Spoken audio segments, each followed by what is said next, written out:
আল্লাহর কাছে ফিরে আসুন, দুনিয়া আপনার পায়ের কাছে চলে আসবে। আসসালামু আলাইকুম ওয়া রাহমাতুল্লাহ। প্রিয় দর্শক, আমরা অনেকেই আছি যারা মনে করি দুনিয়াটা মস্ত বড়, খাও দাও ফুর্তি করো। কেউ কেউ এটাকে অন্যভাবে বলে, life is short, live it up. জীবন ক্ষণিকের, তাই দুশ্চিন্তা করে লাভ কি, যত পারো এনজয় করো। আবার কেউ কেউ বলে, দুনিয়া কা মজা লে লো, দুনিয়া তোমারা হ্যায়। এই দুনিয়া যত পারো ভোগ করো, এটা শুধু তোমার।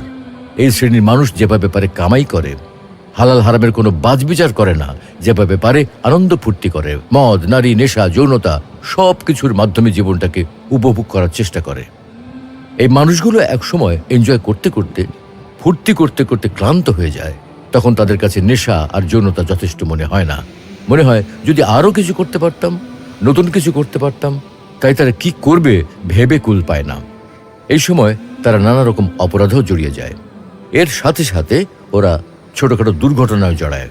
একসময় উদ্ভট সব কর্মকাণ্ড করতে করতে সমাজে সবার কাছে খারাপ বা বখাটে হিসেবে চিহ্নিত হয়ে যায়। তাদের নামের পাশে বেশ কিছু খারাপ রেকর্ড যোগ হয়ে যায়। সবখানে তাদের নামে বদনামও রটিয়ে যায়।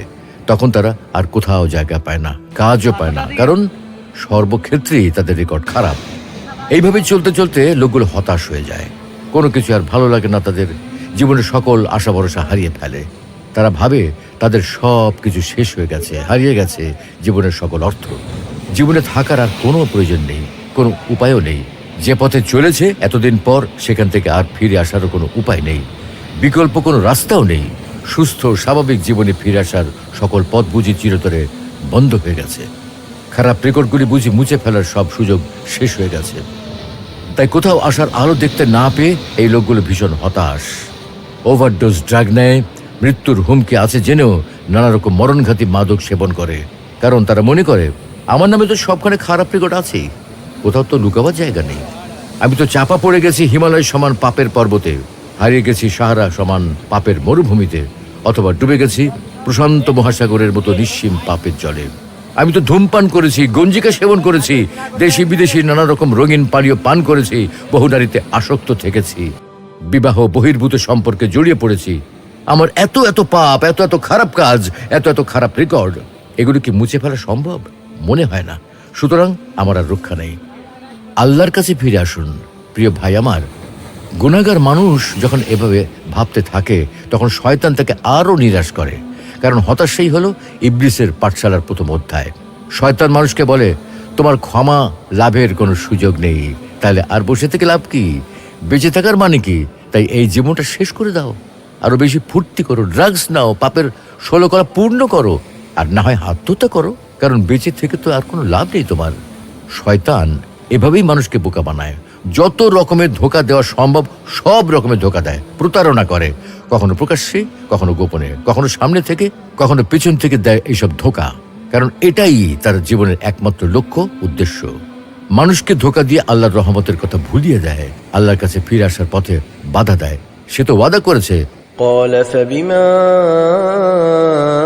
أغويتني لأقعدن لهم صراطك المستقيم ثم لآتينهم من بين أيديهم ومن خلفهم وعن أيمانهم وعن شمائلهم ولا تجد أكثرهم شاكرين। যেহেতু আপনি আমাকে পথভ্রষ্ট করেছেন, তাই আমি আপনার বান্দাদেরকে ধোঁকা দেওয়ার জন্য সরল পথে বসে থাকব। আমি তাদের সামনে থেকে, পেছন থেকে, ডান দিক থেকে, বাম দিক থেকে এসে ধোঁকা দেওয়ার জন্য উপস্থিত হব। ধোঁকা খাওয়ার ফলে আপনি তাদের অধিকাংশকে কৃতজ্ঞ পাবেন না। এভাবে শয়তানের সর্বাত্মক প্রচেষ্টার কারণে আমরা ধোঁকায় পড়ে যাই, সত্যি হতাশ হয়ে যাই, আল্লাহর কাছে ক্ষমা চাইতে ভুলে যাই, তার কাছে ফিরে আসার কথা বেমালুম ভুলে যাই, আল্লাহর রহমত থেকে নিরাশ হয়ে যাই। কিন্তু আল্লাহ তো জানেন, শয়তানকে সৃষ্টি করা হয়েছে আদম সৃষ্টির বহুকাল আগে থেকে। তার সঙ্গে আমার বান্দারা পেরে উঠবে না, দৈনন্দিন পথ চলে ভুল হয়ে যাবেই তাদের। তাই আল্লাহ মানুষকে সৃষ্টি করেছেন পরম মমতায়, গর্ভধারিণী মায়ের চেয়ে শতগুণ বেশি ভালোবাসায়। আল্লাহ কখনোই চান না তার বান্দারা হতাশ হোক, হতাশার ঘোর কালো অমানিসায় হারিয়ে যাক জাহান্নামের পথে। ঘুটঘুটে অন্ধকারাচ্ছন্ন পথে চলতে চলতে অবশেষে পড়ে যাক জাহান্নামের গর্তে। সেজন্য তিনি ঘোষণা করেছেন আশার বাণী, ঘোষণা করেছেন এক অনুপম ইশতেহার, যেখানে অন্ধকারে হাবুডুবু খাওয়া মানুষ পাবে আলোর মশাল নিয়ে সামনে এগোনোর প্রেরণা। পথহারা পথিক খুঁজে পাবে মুক্তির কাঙ্ক্ষিত রাজপথ। পাপের আকুল পাথারে ডুবে থাকা ব্যক্তিটি পাবে জান্নাতের সুবাতাস। قل يا عبادي الذين أسرفوا على أنفسهم لا تقنطوا من رحمة الله إن الله يغفر الذنوب جميعا إنه هو الغفور الرحيم।